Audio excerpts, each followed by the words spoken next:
Hello everyone, welcome back to our channel.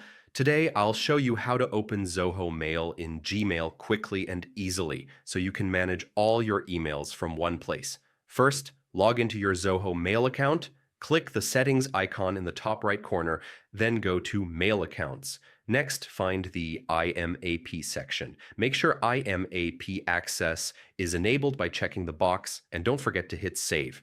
After that, switch over to Gmail and log in. Click the settings icon, then select See All Settings.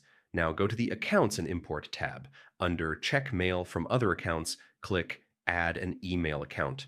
Enter your Zoho mail address, choose Import Emails using POP3, and click Next. Then fill in your Zoho username, password, and POP server info. To complete the setup, Gmail will send a confirmation code to your Zoho inbox. Copy that code, return to Gmail, and paste it into the setup window. And that's it. Your Zoho emails will now show up in Gmail, making your inbox life a whole lot easier. Thanks for watching. Don't forget to subscribe to our channel, and I'll see you in the next video.